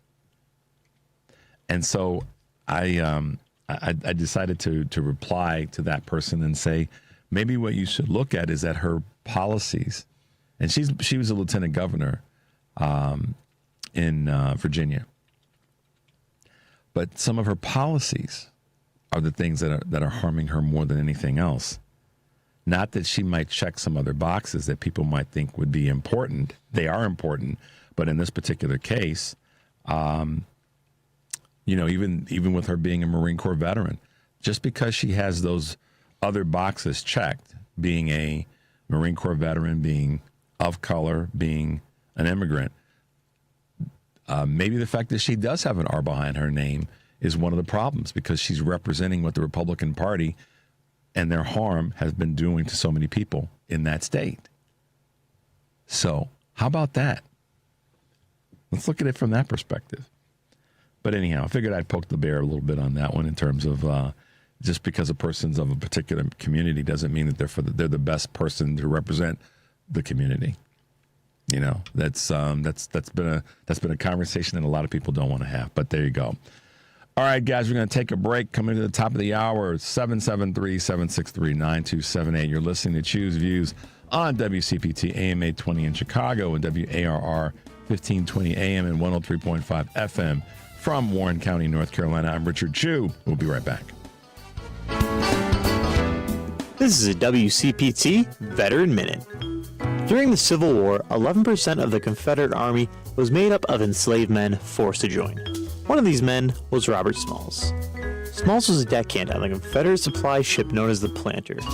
During his time, Smalls learned as much as he could about navigating the ship so he and others could escape, and on May 13th of 1862, while officers were sleeping, Smalls, along with 16 others, took the Planter out of the Charleston harbor, navigating through all 5 checkpoints while heading to open waters looking for the Union blockade. Smalls raised a white flag of surrender, letting Union soldiers board the ship, giving them guns, ammo, and documents about planned Confederate attacks. Being a wealth of information, Smalls was given the role of the Union Navy captain. Stories like Smalls are one of the many factors convincing President Lincoln to allow free African Americans to serve in the Union Army. This has been a WCPT Veteran Minute. Protect your liver and give it the support that it deserves with Active Liver from New Nordic. Find Active Liver in stores at your local CVS, Meijer Grocery, or online at Amazon or NewNordicUSA.com. AP News, I'm Marcela Sanchez. President Trump is in Japan, where he'll be meeting with the country's Prime Minister Sanae Takaichi. She's banking on building a friendly personal relationship with Trump to ease trade tensions. One key to this strategy might lie in an idea floated by Japan's government to buy a fleet of Ford F-150 trucks. Argentina's Libertarian President Javier Milei won decisive victories in key districts in midterm elections. Trump called it a big win. The Trump administration has also been extending economic assistance to Argentina, including raising the possibility of buying Argentine beef to bring down prices in the U.S. Speaking to reporters aboard Air Force One, Treasury Secretary Scott Bessent says that after meeting with Chinese officials, a trade deal with China is drawing closer. We have a framework for President Trump, President Xi to decide on, and we discussed a wide range of things from tariffs, trade, fentanyl, substantial purchase of U.S. agricultural products, and rare earths. And rare earths. Trump and Chinese President Xi Jinping will be meeting in South Korea later this week. U.S. futures jumped, Asian shares surged, while European markets were little changed. Meanwhile, Trump is still upset about Canada's television advertisements that criticized his tariffs by citing a speech from former President Ronald Reagan. They shouldn't have done it, and they've apologized, and they said, we're going to take the ad down. Well, they did it, but they did it very late. They let it play for another 2 nights. He also said he does not have any plans to talk to Canadian Prime Minister Mark Carney during the summit in South Korea that both are attending. And in France, 2 suspects have been arrested in connection with the theft of crown jewels from the Louvre Museum in Paris. This is AP News. A former NFL star offensive lineman has died shortly after making a public plea for a kidney transplant. The New York Jets have announced the death of former center Nick Mangold at age 41. Mangold died from complications of kidney disease on Saturday night, less than 2 weeks after he revealed on social media that he needed a kidney transplant and was seeking a donor. Diagnosed with a genetic defect in 2006, Mangold had been on dialysis. In 2010, he spoke about his excitement for New York Stadium to host the 2014 Super Bowl. The game of football is made to be played outside and played in the elements, and I hope for something memorable. Jets owner Woody Johnson described him as a legendary player and beloved teammate. Mangold, a 2-time All-Pro and 7-time Pro Bowl selection, was enshrined in the Jets Ring of Honor in 2022. I'm Gethin. This is 820 AM, WCPT Willow Springs, and streaming worldwide at WCPT820.com. We are Chicago's progressive talk, where facts matter. Now, your WCPT 820 weather update. From the Weatherology Weather Center, I'm meteorologist Jennifer Wojcicki. We'll see sunny skies here for today with a high in the upper 50s. East winds at 10 to 15 miles per hour, gusting as high as 20. Then for tonight, mostly clear, low near 44. By Tuesday, a chance for rain showers here late, increasing clouds, a high of 58 degrees. Then Wednesday, a chance for rain showers, cloudy, high of 55. Thursday, another slight chance for rain, high of 54. That's your latest Chicago weather update. Currently, it's 46. Are you a parent of a 2 to 8-year-old? Listen closely for an exciting offer, then head to abcmouse.com/radio to learn more. By now, you've probably heard of ABC Mouse. ABC Mouse is like a little one-on-one teacher. It has helped her so much. We're offering a promo at abcmouse.com/radio to try it for free for a month, then $14.99 per month until canceled. Go to abcmouse.com/radio to see this offer. That's abcmouse.com/radio. Actual ABC Mouse users compensated for their testimonials, sponsored by Age of Learning. WCPT 820, Chicago's progressive talk, where facts matter. Welcome to Choose Views with Richard Chew. Get ready to dive into a world of insightful conversations and thought-provoking discussions. As progressives, our job is to have an all-inclusive, full-on assault with all of our players. A show that focuses on moving our political, social, economic, gender, and cultural conversation forward. And all of our players means all of our players. It's Choose Views. And now, here's your host, Richard Chew. Hey, guys. Welcome back to the show. Glad that you guys are with us this morning, and just checking a couple other great text messages. Someone just said, still keep calling our representatives. Yes, we definitely have to do that. And talking about the Epstein files, we can't let that slip away, because it's important. People think that it's important. I'll stop there, because I don't want to go too far down that path any further this morning. We'll just keep reminding everybody to call your representative, state, local, and federal, to keep them plugged in and pushing them to what we want them to get done. It's Monday, and I'm happy to be with you on this October 27, 2025. And with us this morning is our colleague, and I can truly say colleague, because unlike many people that we talk with, Sarah Jones, who is with us this morning from the daily PoliticusUSA, gets it right.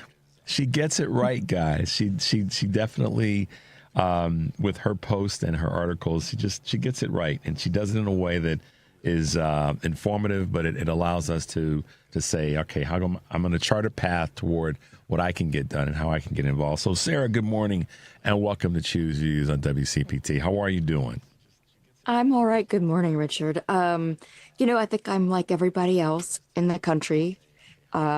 These are challenging times, but I'm also really heartened. The No Kings rally, I don't want people to forget that energy. I know it's easy to lose faith the very next day, but it is a big sign that people are engaged and it's growing. And that's really important to keep our mind on. So keep our eyes on.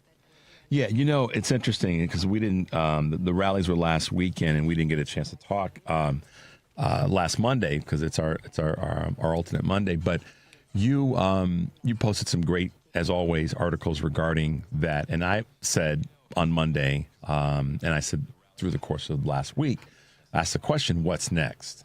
And so I want to, now that you and I have a chance to chat this morning, and we'll get to a couple of the other things that you posted. But what do you think is next? And there may be more than one thing, but what do you think is next? What do you want to see as next after now that we've had the rallies throughout the country? Well, I know they're planning they're continuing to plan new things, which is very exciting, and I think they're so well organized. What I would like to see from people, though, aside from the protests, which I think are going to actually grow and continue to grow, and this is a very different sort of movement because it isn't focused on one march in one city. It's all over the country. And I didn't get to write about this, and one of the things that was really surprising to me here is, and I know I talk about this every time, but I live in this little Trump area, and we always have rallies here in town, in this very small downtown, but it's sort of a little blue dot, so that isn't this as big of a surprise, but as it might be, to look on the outside. But this last time, there were rallies in these towns all around here that have never had any kind of rally, and that was a surprise. These are Trump districts, like 71 points. This is a Trump area. Mm-hmm. And so I think that this is going to be a surprise for Republicans. So what I would like to, so all of that tells me that people don't like what's going on. But my concern is we have all these largely municipal elections coming up, and Democrats don't usually turn out to vote for these little elections, and they have to turn. Everyone has to. Independents and Democrats and Republicans who aren't MAGA, everyone has to get on the phone, text your friends, get people to turn out for this election, because what people don't understand is not only are those candidates breeding candidates for the future, but that is where people sort of cede their power. This is the beginning of their journey a lot of times. But secondly, these locations, your local elections have a lot of control over your daily life. And so you have to, we have to get as active on the non-MAGA side as MAGA is. The relentless way that they overturned Roe, that's what we need to see from everyone that's fighting to save this country. Yeah, and I love how you position it in terms of you being in a blue dot community, but having a large amount of red surrounding that area. And candidly, I mean, I think this is the learning part of the learning for us is that Republicans did show up in larger numbers in the districts that they are part of in local elections and certainly in national elections. And we have to bring that same kind of energy to these, not just the national elections, not just waiting for next year's midterms. I think that's, if there's a mistake that can be made by everyday regular folk and voters, it's to wait for the midterms for there to be some change. I think the change, using the word progressive, has got to be progressive, and it starts with what you said, Sarah, and that's voting in every single election, the local municipality elections. Last week we had on Amanda Weinstein, who's running for city council in Hudson County, Ohio. And that's an important election. It's a small community. It's a small election. I think she said 20,000 folks. But it's an important election to win because it starts with those smaller elections and we build from there. I talked to Representative Gene Wu from Texas, state representative, and he talked so much about the importance of local elections and us being more higher participation in local elections. And so you nailed it. I think part of the what's next is making sure that people are turning out right now, not next November only. Right. And I think the other thing is that people, and I don't think this is true of your audience, so I'm probably talking to nobody, but it's worth saying because people in your audience probably know people like this. There is this large energy of sort of wet blanket defeatism on the left. And I do want to speak to anyone that knows someone like that. I just had a dialogue with someone who I really like, but who carries that energy. And sort of my response sort of was how do you think that is helpful? Because what if everything you're saying is true and we're doomed and, this is it and we're done and there's no point to anything?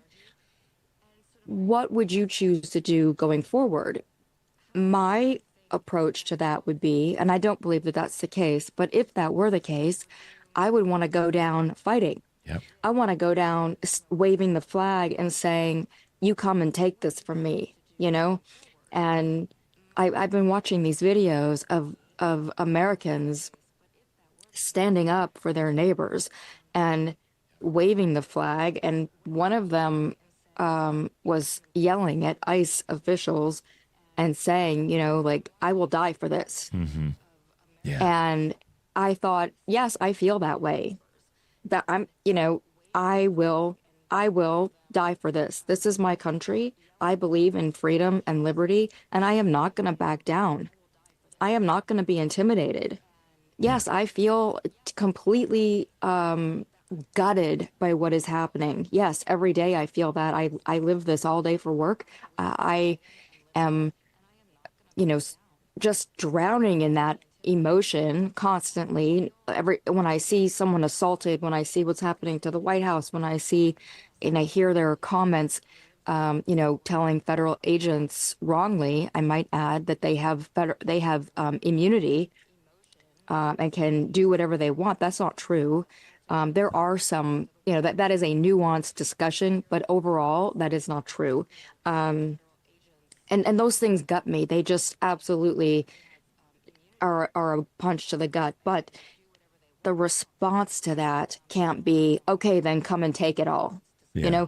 We can't do that. We have to gather ourselves and gather our friends and our family and our neighbors and say, that's not the way this is going to happen. No. If this does happen, we're going to go down and everybody in the world is going to know we did not consent to this. We did not go down without a fight. And that's one of the things that, the opening of the show, I've been saying the last couple of weeks, progressive Democrats, it's, chins up and shoulders back. It's time to fight.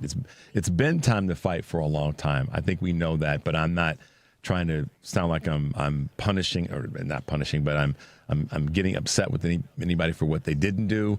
But right now, draw your own line in the sand and say, to what Sarah's point was, we're not going to go down without a fight. And that's if one, to your point also, Sarah, subscribes to the thought that we're going down. I don't think we are. I think that there is. I don't think that we are if we fight. But if we don't fight, then we will. And right, absolutely. And so that distinction needs to be made. If we don't fight, yeah, we are. That we're going to yield to this tyranny and to this oppression. But I'm fighting every day. Certainly with my show and with the people that I talk with and the things that I'm trying to do to keep people encouraged. And you are as well, and others are. I mean, you're doing it every day with the articles that you post. I mean, I say this all the time when you're on. Guys, you need to get with Sarah's work. It's just if you need a reminder, if you need something that's going to give you energy and something to read and think about, you need to subscribe to her Substack. You need to follow her on social media. Her posts are extraordinary. Her articles are phenomenal, not in just the content, but how they're written. And Sarah's really good at giving you the 2-minute drill version, but it's her form of fighting, and it's her form of staying in the fight. And for you guys, I want you to follow what she's doing to encourage her to stay in the fight, because everybody needs some encouragement in this fight. We all do. And I think in community, like Gavin Newsom said in the clip that I played earlier, Sarah, it's about maintaining the community that we know is important to us. And it's about maintaining the ability to be in the fight. So I think that's so critically important. You're listening to Choose Views on WCPT, WCPT AM 820 in Chicago, and WARR 1520 AM and 103.5 FM from Warren County, North Carolina. I'm Richard Chu, and we're talking with Sarah Jones. Sarah, you posted some, as I say all the time, some great articles, and one of the ones that caught my eye is if the Democrats win the House, they're coming after Trump's DOJ. So walk us through what you see how you see this playing out. We win back, let's just pick a number. We win back 5 seats, let me put it this way. We have a 5-seat majority on November 10th next year. So we've won back the House. And let's say that there's a 50-50 in the Senate, and J.D. Vance, of course, is going to be the tiebreaker. I'm just pulling this out as not solely from guessing, but what I kind of think might happen. What do you see or think we're going to see if the Dems win back the House of Representatives? Well, then you have subpoena power as the House Judiciary. That committee will be able to start investigating a lot of these abuses of power and beginning to hold accountable some of these overreaches that we've been seeing.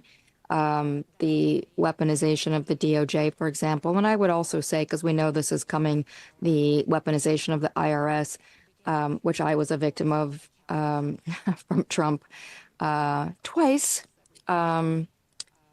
Those things, it's good to have oversight.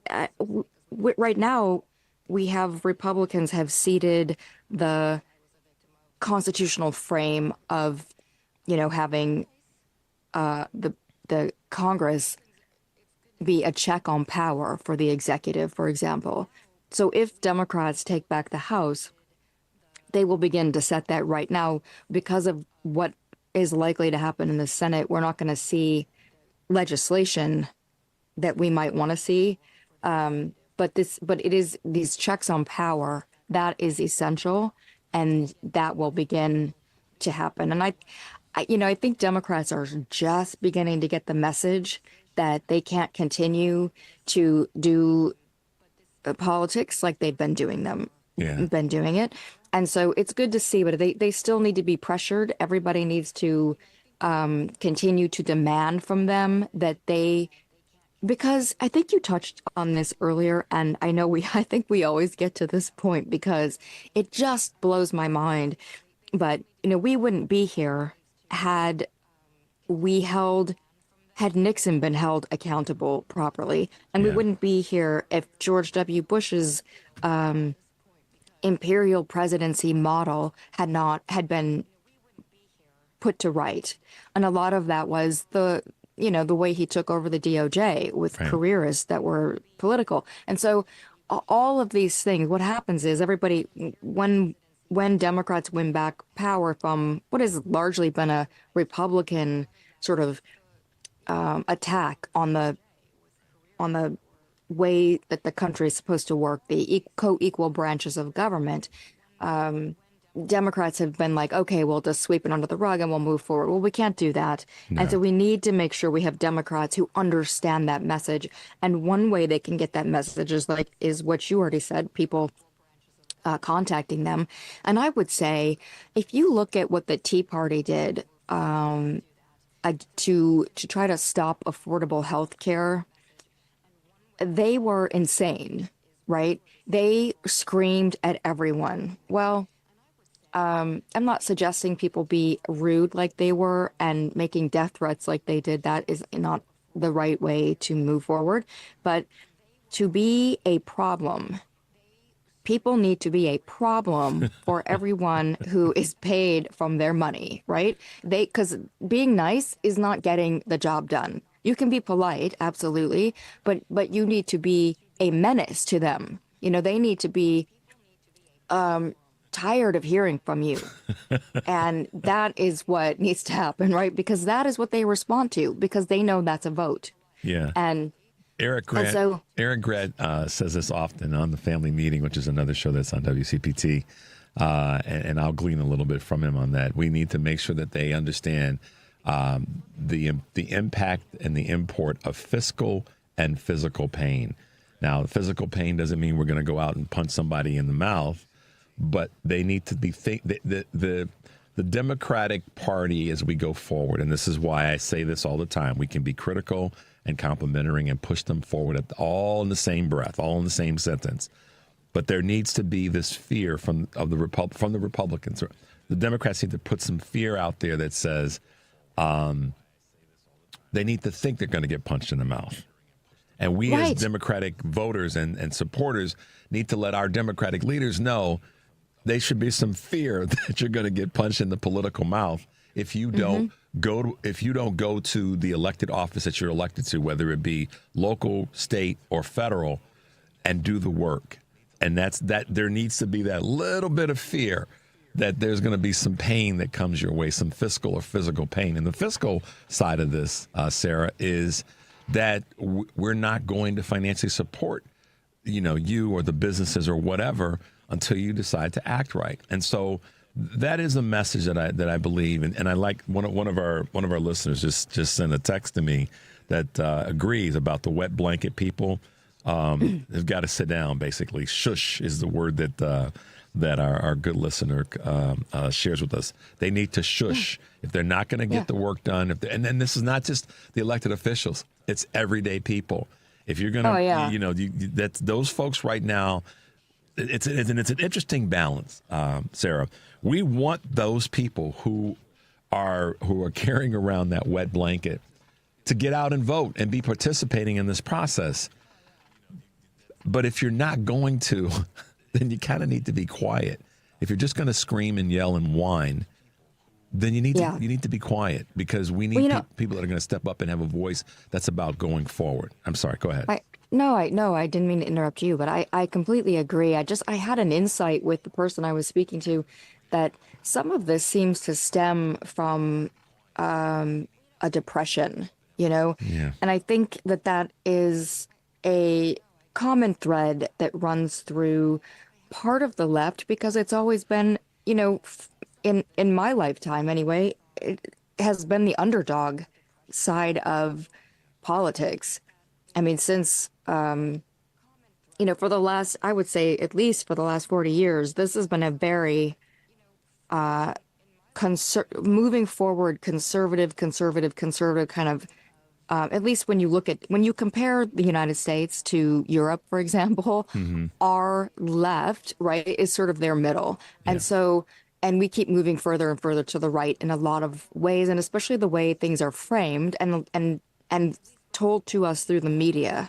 So I understand why that would bring out a sense of depression in people. And I started thinking about that because a lot of times that attitude has really made me angry, frankly, because it's like, oh, I'm so glad you can indulge this feeling. Well, meanwhile, vulnerable people are out out there. They're losing rights. They don't have the time. They don't have the time to sit around. And I said, I used this phrase earlier, and I say certain things, and I just mindful. I try to be. Everybody knows by now. I say what I believe and what I mean, but I do it in a way as mindfully as possible.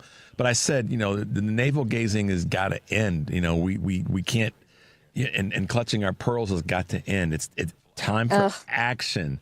And but we say that, and Sarah's just like, you're like just like racehorsing right now, and I get it. We want to help those people. We don't want to leave anybody behind. But if you're not going to be fighting right now, then you need to shush, like Our listener, Cassandra in Oak Park, Illinois, says, you need to shush and let those other voices be louder and stronger voices. So, but it's a delicate balance because we don't want anybody to feel like we don't care. However, well, you know what? I'm not sure that even matters. My thing, and I know that's I know that's a strange thing to say, but this is kind of what I'm not saying to alienate people. In the Democrats have had a tough, because they had a big tent. Not sure they do anymore, but they had a big tent where it was sort of like welcome all these people. But if you look at a lot of those different factions didn't show up to vote. Yeah. So I'm not sure, like, I think about this a lot going forward. And I just saw like one of the federal unions that came out and said this shutdown has to end. We need a clean CR. And I thought, well, that's really nice. We've been out here advocating for your rights all this time. And now you're saying like, too bad for everyone that needs healthcare. Which is their life. Like, I understand your jobs are on the line right now, but guess what? A lot of us, especially like in the journalism field, we've all already had our jobs taken from us. Yep. And we have that happened in the first Trump administration, and that erosion continued. So, it's a weird thing that I see. There's a lot of a failure to understand that we're all in this together. And I'm sort of at the point now where it's like, yeah, we don't want to say we don't care about you. But on the other hand, I sort of do want to say, if you don't care about us, then I don't care about you. Yeah. I don't have the energy anymore to carry people that don't care about others. And I noticed that they didn't show up to vote. So, that's a babysitting job. I'm not interested in that. I want to get in. We're in this fight. We can't babysit people. We want to get elbows deep in this fight, and that's one of the reasons that I will be as always candid and transparent with everybody. I struggle with that too. It's like, wait a minute, y'all. If you're going to sit back and whine, then step aside. Just get out of the way, because we know where we are. Anybody that doesn't know where we are right now or isn't paying attention to it is truly exercising their privilege in life. If they don't that's what it is. You know what I mean? If people don't stop and say, wait a minute, this is crazy, and to that point, somebody else's life is being dramatically affected in a negative way by these executive orders and now this bill and all the rest. And if they can't see that, then it's a struggle, but there's a part of us that says we can't carry you anymore. We can't. You gotta get in the fight. And I know that there are a lot of people who are struggling, trying to figure out how to fight. What should they do? And I hope I've been able to provide some sources and ideas about how people can get involved and be a part of the process. I just had someone ask me this question. Weather's changing now in parts of the country, and it's going to be hard for people to get out and protest. That's true, but it's not impossible. So I asked the question, which is harder, to not protest and fight, or to sit back and take it? And for me, sitting back and take it is just not how I'm built. And I want to encourage as many people. Let's keep talking to folks like Sarah's been doing, and try to encourage those who might, have a damp blanket. It's not soaking wet, but it's a damp blanket. But let's encourage them to get into the fight, and let's try to help them cast off that negativity and cast off that sense of doubt and woe is me, and get into the fight, because it's going to take all of us to win this thing. If the Dems win the House back, the Dems win the House back because we all get in the fight. That's the bottom line. And that's going to hold people like Pam Bondi and Kash Patel accountable. So we have to stop thinking about like, oh, I want all the power, and I want to fix all this. Yeah, that would be lovely. I want that too. But that's not how this is going to happen. We are looking at making carve-outs and stopping a freight train that's coming at us. So we are putting pieces in front of the freight train. And it is a one thing at a time to slow this freight train down until we can take power back.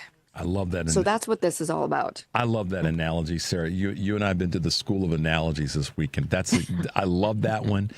Listen, guys, we're going to leave you with that. And I'm going to say it again. I'll say it in my words. We may not be able to get everything right now. And I said a part of this earlier, but we want to get as much as we possibly can, which means everybody's got to get into the fight. But if we can stumble this train just long enough for us to get back control of it, then we'll put it on better tracks. So if we got to throw some bricks and some, bottles and whatever else in the way of this train, which is incrementally getting back certain offices so that we can start to dismantle what this administration is doing, that's got to be part of our strategy. So Sarah, I really appreciate you kind of putting it that way, because that is really, really where we are right now. So we got to take every little bit we can take until we build up enough momentum to take back more and then take back more. And that's kind of where we are. We never have enough time. We may have to start changing this up and having this be where you're on for an hour, because we have so much to talk about. But we do. We're just getting going. I know. Trey's just getting going. Sarah, glad you're with us. Listen, you've been busy as hell, writing so much. I know it takes a lot out of you, but I just want to let you know that my show, our listeners support you, and want to continue to urge you to continue to do the work that you're doing, because it's meaningful and it's important, okay? Thank you so much. And I feel the same way about you and your show and all your listeners. So really appreciate all of that energy. Very much. Back at you. Talk to you soon. Sarah, stay well. All right? Thank you. You too. All right. Bye-bye. Bye-bye. Let's take a quick break, Devin. The number is 773-763-9278. You're listening to Choose Views on WCPT AM 820 in Chicago and WARR in Warren County, North Carolina. I'm Richard Chu. We'll be right back.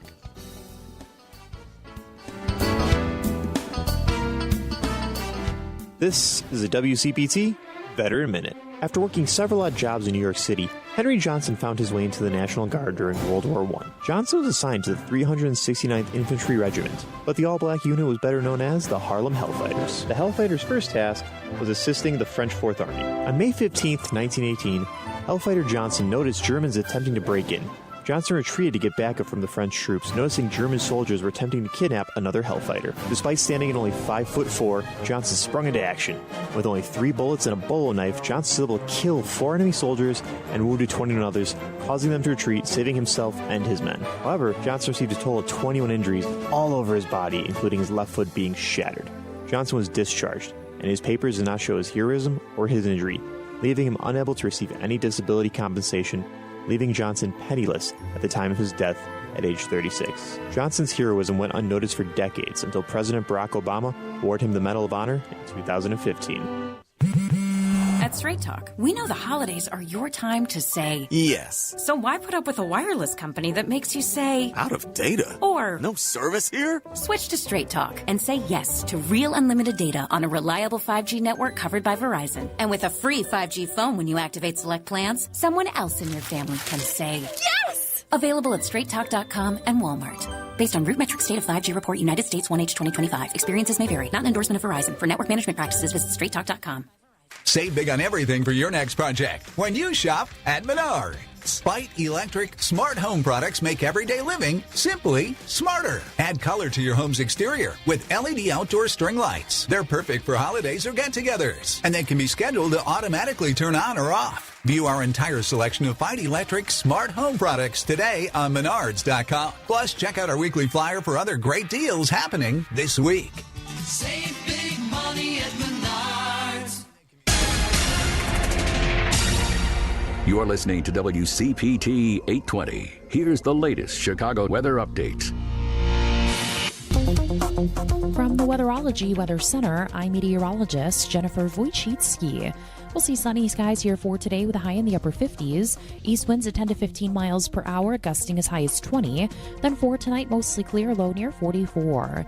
By Tuesday, a chance for rain showers here late, increasing clouds, a high 58 degrees. Then Wednesday, a chance for rain showers, cloudy, high of 55. Thursday, another slight chance for rain, high of 54. That's your latest Chicago weather update. Currently, it's 47. This is WCPT 820, where facts matter. This is Choose Views with Richard Chu. Hey guys, welcome back to the show. Glad to be with you as always. good to have Sarah with us. Never enough time to chat with her, but she's always taking things from a different angle and looking at her approach to this conversation that we're in right now is really important. So check her out at PoliticusUSA, the Daily. Sarah's good. She's a great writer, and always good to have her contributions. And, if the Democrats, let me take the if out. Democrats winning the House back means a huge amount, and that's why we see all this conversation around gerrymandering and redistricting, because the administration, listen, they can go on, representatives of the administration can go on camera anywhere and say all they want to about what they're doing in terms of what they think is positive or it's working. But at the end of the day, on the ground, reality speaks differently.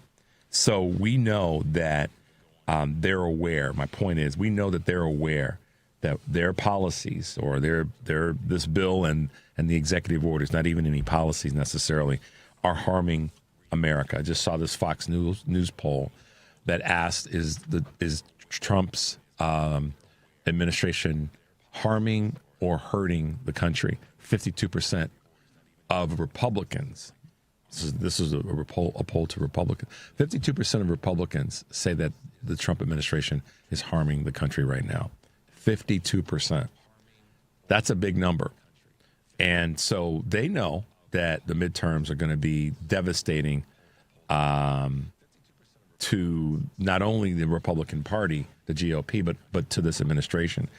And, Sarah writes a great article about if Democrats win the House, they're coming after Trump's DOJ. It's going to probably start there, and it may go deep. It will go deeper.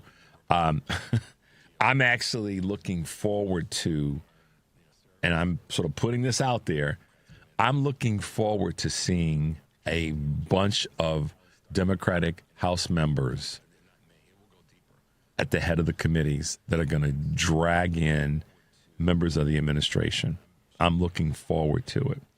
And and start with the Department of Justice to send a message to them right out of the gate that if you guys don't show up from the Department of Justice, we're coming. This is how I think this should play out. The Dems take control of the House, maybe the Senate. Let's play this out as optimistically as we can. The first committee hearing should be toward the DOJ right out of the gate. And the reason for that is to send a message to the DOJ that if you don't show up and comply, we're going to use our congressional power to come and get you. Okay? That's how I think they should start, where I think they should start. And I know we're a year out, but let's start planning it now. Why not? Because if they start bringing in DOJ, starting with Pam Bondi, Kash Patel, like Sarah said, and others, right out of the gate, then that's going to send, I believe, it's going to send the message that says we aren't joking around. I'm hoping strongly that the Democrats that do have those leadership roles in those committees come out of the gate guns a-blazing in that space. I really, really do. It's got to be that way. Let's not get caught up yet in the whole impeachment thing and all that conversation. Let's deal with getting the members of the administration that have caused harm to people in front of Congress. Then we can talk about getting folks in front of Congress that are part of other departments. That's how I see it. But start with the DOJ. Let them know. And I'll be honest. I mean, the Senate has more purview in terms of the Supreme Court. But if Dems take back the Senate, then they need to be hauling in members of the Supreme Court. I'm not sorry about that. That's what should happen. So we want to be able to push and fight and get everybody involved to make sure that we get those seats back. Now, someone sent something to me that I got to read because you guys know how I am about trying to keep it real and keep it clear. Someone that says a little bit of a disagreement with telling people to shush. I get that. When I say shush, I didn't mean to be quiet and not be involved. And that's why I said it's a little bit of a delicate balance of getting people who are not involved and the people who are involved having a louder voice. The shush is if you're not going to, we want you to be in the fight. But if you're sitting around complaining and whining and not doing anything, that doesn't mean we don't want you in the fight. Your voice can't be the loudest voice in the room. You got to recognize that we want you in the fight. Let's be perfectly clear about that. However, the voices that are going to be the stronger voices are the ones that we've got to listen to right now. That we've got to push to the front of the room. That's me strategically saying the whining and the complaining and trying to find political purity isn't going to win this time around. It maybe down the road when we have more things in place and we've dismantled some of this carnage from the administration. Maybe at that time, but that now is not the time. Now is the time for everybody to show up and be ready to fight. That's my observation. So, but thank you for that little bit of a reminder. We want to wake people up. We want to sound the alarm loudly to get people involved in the process. Let's grab some calls, Devin. Let's go to Robert in Gurnee. Robert, good morning. Welcome to the show. Thanks for having me. The one thing I wanted to comment about is assuming that Congress has taken over and the Republicans lose, I think what we might see from the regime is what real power is, meaning, real power ultimately comes about from armed agents sent out to enforce the law. And I think that calculus could backfire on us, but it may not.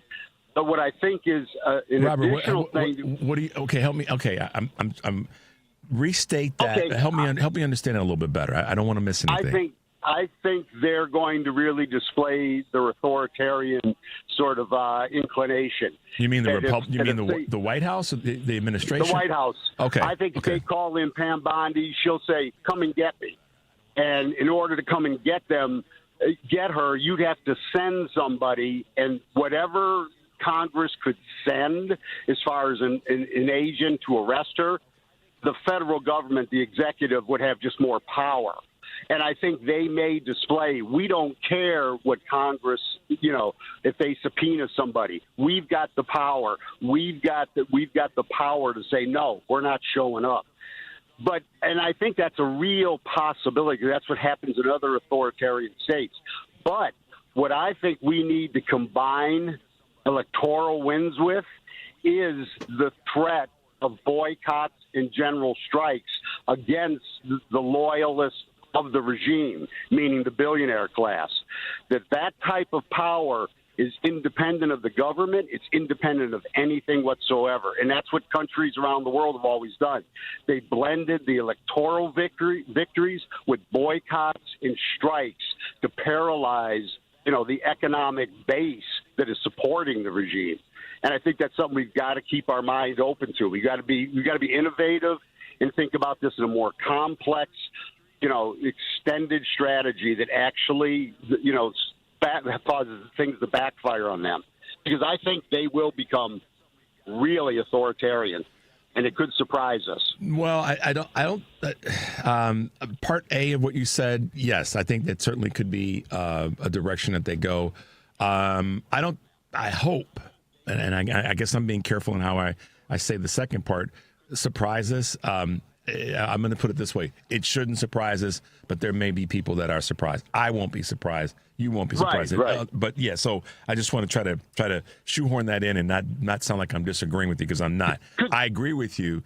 It's going to be a question of who is surprised versus if people are surprised. I don't think so I'll leave that alone there. But I want to come back to your first point, or first part of your point, which is them trying to show even stronger authoritarianism.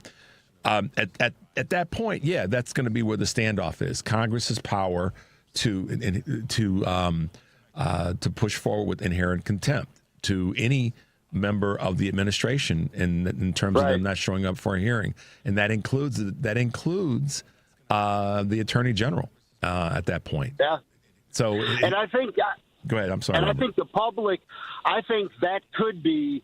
That if we're prepared for that type of reaction, we anticipate that, that's where I think the concept of boycotts or general strike become an option, because that would shock a lot of people. I think people expect that if Congress says, okay, Pam Bondi, we want to talk to you, and she just stonewalls, I think that 52% of Republicans and Democrats, people on the left, would go, this is enough. If you can't come in and explain yourself, this is really bad. So it could backfire on them. They could become more repressive. It's hard to say, but I think we've got to be honest with people and realize, it's as bad as it looks. Yeah, when you look at some of these videos of how people, I just saw one the other night where these thugs just came up on this woman just in a vehicle of someone on her side, drug her out. It's just in the worst you could possibly imagine. Well, one of the things I think too that could happen. No, sorry, Robert. Some very, very good points about keeping us aware. One of the other things too, of course, is that if the Democrats take back the House and have the power of the purse string, that's also going to be another piece of this that favors the Democrats getting things done and holding hearings that are going to force people's hands. So that's the other side of it. But I couldn't agree with you more that we have to be prepared for this potential reaction from the administration at that point. So great points, Robert. I hope you're doing well. I appreciate, as always, your contribution and keeping our eyes open as to what's happening. So thank you so much for you. You're welcome. All right, man. Be well. Stay safe, okay? Okay, you too. Take care. All right, bye-bye. Deb, let's take a quick break, my man. 773-763-9278. You're listening to Choose Views on WCPT AM 820 in Chicago and WARR 1520 AM and 103.5 FM from Warren County, North Carolina. I'm Richard Chu. We'll be right back.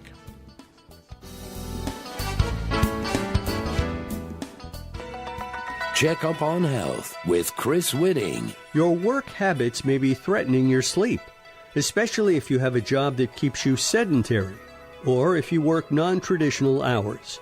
Psychologist Claire Smith from the University of South Florida has advice. Taking relatively short breaks to move and engage in physical activity throughout the workday can be really helpful to your sleep. So I think that's sort of the good news for folks whose jobs just have them sitting or standing for long periods of time. As for non-traditional schedules and work that's happening at nighttime, that's a little bit trickier. Light exposure can be really, really helpful. In a way, you're kind of tricking your body when you first wake up. Instead of being exposed to natural sunlight, that would usually be a cue to your body that it's morning and it's time to be alert. Using artificial light and lamps to sort of rewire your circadian rhythm and better align with those jobs can be super helpful. With Checkup on Health, I'm Chris Whitting. You're listening to WCPT 820 because facts matter. Welcome back to Choose Views with Richard Chu. Hey guys, welcome back to the show. Robert from Gurney is right on point. I mean, the administration could very well take the position that we're going to exercise whatever law enforcement power they might want to try to exercise when Democrats start bringing in or requesting hearings of members of the administration. But I think that to not do it because of that's unfortunately, and this is kind of what Sarah was saying, Democratic leaders have too many times not done something for fear of how it might look or how it might be taken. And in this case, we shouldn't give a darn. Democratic leaders shouldn't give a darn. They should be like, you know what, bring her in for a hearing. If she does, then go get her. And if they want to be obstructionist to it, too bad. That's how I look at it. If I'm the Speaker of the House at that time, whoever that may be, Democratic Speaker of the House, that's my position. Let's go get them all. Because first of all, it's the right thing to do. Secondly, not that it's less important, but just second in my brain, is it also, it's the messaging part of this, guys, is so important. And Robert did sort of touch on this. The optics of it could be kind of dicey, but who cares? So go get them. If they decide to be contemptuous to the request for coming in for a hearing, then just go get them. Make it clear we're coming to get you. No more no more strongly worded letters, which I think is a soft position to take. But that's my observation. No more of that. It's now we're coming to get you. So I want, as part of this visual, and I know this is a stretch, but that's okay. When you stretch, that's where the good stuff is. I'd like it to be, and you guys, today, tomorrow, the next couple of days, give me your thoughts about it. I'd like the Democrats to start talking about it from this perspective. And Eric Grant and I talked about this a couple times. I want to hear Democrats say, when we're back in power, let's set the narrative now. Hopefully, not the position, hopefully one day we'll be back. No, let's set the narrative now, Democrats. When we are back in power, here's what we're going to do. And we could start with some of the economic parts. We could then shift over to social issues and then shift over to legal issues. But that's the messaging. When we're back in power, this is what we're going to do. And I said versions of this before. Democrats, I think the opportunity has to be, to say this is what they're doing and how it's hurting you, how it's hurting the country. And I'm saying that they're not doing it, but that needs to be every single press conference. Mayor Johnson has done a good job of that. Governor Pritzker's done a good job of that. Governor Newsom's done a good job. Here's what they're doing and why it's hurting you. So Democrats on a national level, I believe, should take some messaging from some of our local politicians here in Illinois, and or Janet Mills on the west out in Maine. That to me is what we need to be putting that in people's minds right now. America, when Democrats are back in power, we're going to fix the problems that Republicans cause, and this is what it is. They did this. Here's how it's hurting you. They did this. Here's how it's hurting you. They haven't done this. Here's how it's hurting you. That's a reason. That's doing two things. It's identifying what they're doing and then identifying what we're going to do to fix it and who benefits from it. It's the ultimate, in my opinion, of voting for something rather than just voting against something. I believe, and I've had debates with many people about this, we can do both. We can walk and chew gum at the same time. We can point out what they're doing. That's what we're voting against. But we need to then give a solution, which is the voting for. And let's start that now. We're going to drag in the bad actors. When we're back in power in Congress, you're going to see us bringing in for hearings these bad actors that are causing you harm right now. Devin, let's grab a quick call as we come to the last part of the show. Let's go to Cassandra in Oak Park, Illinois. Cassandra, good morning and welcome to the show. Good morning. Thank you for having me. What's going on? Well, like you say, when you talk about votes, these wet blanket people are pretty much like that commercial years ago, my one vote won't count. Oh, yeah. And they don't realize the power and magnitude in that vote or in this protest even. And I think what makes it hard for people to crystallize it in their mind is that the nation is so large that what might be happening in Broadview, someone in Oak Park is not going to necessarily feel it unless they, actively go there to see it for themselves. And I think sometimes if people don't see it, they're thinking, it's not going to be that bad because nothing has changed for me. And to your point about when they have to stand accountable, I think they need to go on a shame tour. Take them all on a bus. Forget the orange makeup for the orange guy. Forget the eyelashes for Pam Bondi and all the others. Forget the hair gel for Hegseth. I can't say his name. And so they need to look the people in the eye that they have injured, because they themselves are also removed. They're insulated, and the only norms they have in the government is they have protection.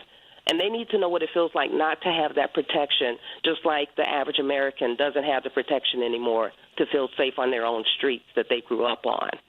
So, I'm like Sarah Jones. I'm just so angry, and they think that cruelty is going to have people cower. No, it makes me more want to stand up, because I never thought in my day and time I would have to maybe make a decision such as this where my life actually could be in the balance because I got to either go all in or move myself to the back and shush. And I'm not going to shush. Yeah. I can't. It's not in my fiber. Yeah, and see, this is the thing, Cassandra. People that you're going to move to the front of the conversation, then come to the front of the conversation with energy and power and strength, not the whining and the the being. I don't like to use that word on the air, but the whining and the complaining. Come to the front with solutions and energy, and be vulnerable about how important it is. Yeah, but not to the point where the whining overtakes. Let's take action. And that's kind of how I see it. I'm similar to you in that regard. I'm not going to shush. I don't want anybody to shush. I'd rather you speak, but speak with energy rather than speak with the whining and the complaining. Because folks like Cassandra and Lois and Jill and so many others and Jennifer ain't got time to hear that noise. Is that a fair statement? Absolutely fair statement. I've waited all of my life to be an adult, and now an elected official, is going to tell me what I can do, when I can do it, where my money goes, where my money doesn't go. And that's the power of the vote. And so they need to understand the vote is not diluted, because if it didn't mean anything, they wouldn't be working so hard with this gerrymandering. Yeah. Right. Solutions. If you've heard this phrase used, Cassandra. If our vote and our energy and our all of us didn't matter, they wouldn't be working so doggone hard to block us from voting and all these other things. I mean, so right, you know what I'm talking about there? Yeah, no, because they wake up angry because we haven't gone to the corner and we've got our blanket and our teddy bear and we're rocking. And that's why they wake up angry, because someone told them, all you got to do is this, and it's over. And they've miscalculated. Yeah. They've miscalculated the reaction, and they're angry about that. They definitely are, and that's why we have to keep the fight. Listen, I want to say this on the air to you. Thank you so much for your emails, for your text messages, and for your contribution. You always give me something to kind of add to the mix and to be part of the conversation. So I really appreciate you doing that. And like I say, everybody's contribution is part of the process. Even when someone's critical of something that I said or thinks I need to perform a little bit of cleanup on aisle 7. But Cassandra, what I appreciate about you is you keep it real. So thank you for that. Well, I just thank you for being a vessel and allowing people like myself and others to, maybe have a moment, like you say, to maybe provide just a little bit of encouragement and just a little bit of sanity, even though there is some disappointment to the mix. Yeah. But thank you. Absolutely. Have a great week. Give us a call again soon. We love having you on, and thank you for the emails and the text messages and the comments. They definitely they go along well with what we're trying to do. So thank you, Cassandra. Oh, thank you. You have a good day as well, and also. All right. Talk to you soon. Bye-bye now. Sure. Mm-hmm. Bye-bye. Yeah, Cassandra's always, she's like, yeah, Richard, I don't know about that, but what about this? So she's really good about the balance, and I appreciate that sort of, keeping it real. Guys, it's been great to be with you. Unfortunately, we weren't able to get Miss Gates on with us today, so we're trying to get that rescheduled, potentially for tomorrow, so I'll keep you posted. But thanks, as always, for being with us. Thanks to my man, Devin, for being up early to make it happen. Take a deep breath, y'all, and make your life count. We'll see you tomorrow.